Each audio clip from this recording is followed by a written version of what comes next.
जोपर्यंत एखादा कोणताही आमच्याकडचा अभिषेक हा एखाद्या सक्षम न्यायालयामध्ये सिद्ध होत नाही चुकीचा आहे. जे आरोपी आहे ते जी आर आला तुम्हीच सांगताय ना, तुम्हीच सांगताय, तुम्हीच म्हणताय. तुम्ही बाजू कशा वाटतं, तुम्ही एक बाजू म्हणताय की जी आर प्रमाणे आम्हाला मान्य आहे, काय वाटली की तुमचं मुलगी आता एक पत्र आहे तुम्ही आता 12 ऑगस्टला दिलेला आता तुम्हीच म्हणताय की मी आता म्हणताय तुम्ही एक न्यायालय न्याय प्रविष्ट सुद्धा तुम्ही कसं केलं तर याच्यावर आपला उपयोग काय करा.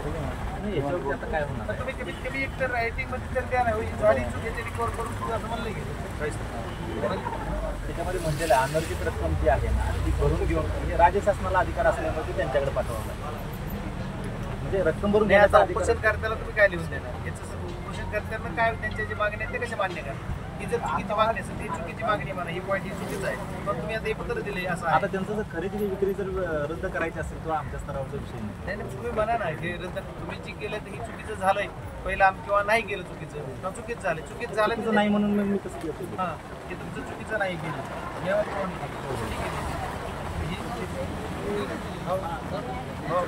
नाही बरोबर आहे त्यांना काय लिहून द्यायचं. तुम्ही तुमचं काय मत आहे तिथं द्या ना, तुमचं काय मत आहे आता काय म्हणणार तुम्ही आता काय झालेलं आहे तुम्ही एक पद्धत दिलं हे पत्र एक आता ह्याला त्याला सगळ्याला रेफरन्स करून फिरवा करून टाका तुम्ही जरी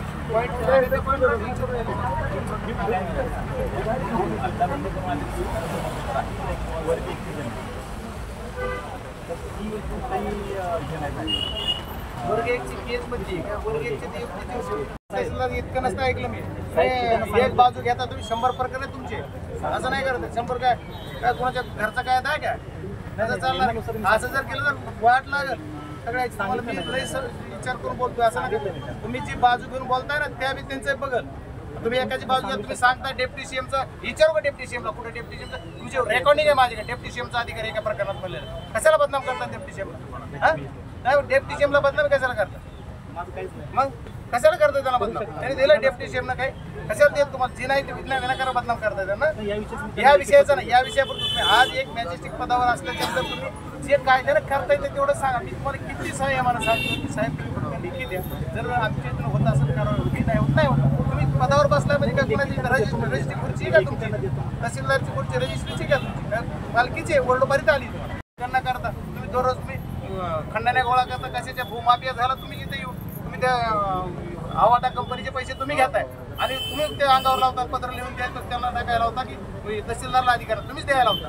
त्यांनी माहिती त्यांची मिटिंग लावली मी दिल्लीत परवा तहसीलदार सांगतो म्हणजे त्याचा रेकॉर्ड आहे माझी कसं मला काय नाही मग इंटरेस्ट मला वाटलं कोणी मालक नाही तर मी एका बाजूला चलेल मग मला एका बाजू नाही चालणार ना हे माणसं तुमच्या पुढची मान ठेवू तुम्ही एकाची बाजू घ्यायचं बंद करा.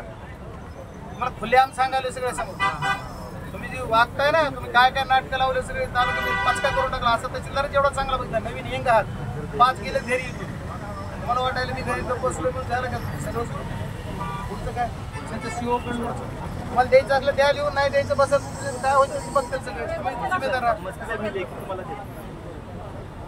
मग त्याच्यावरच चाललं होतं ना तेवढं त्यांना नाही करून काय सगळं त्यांचं काय.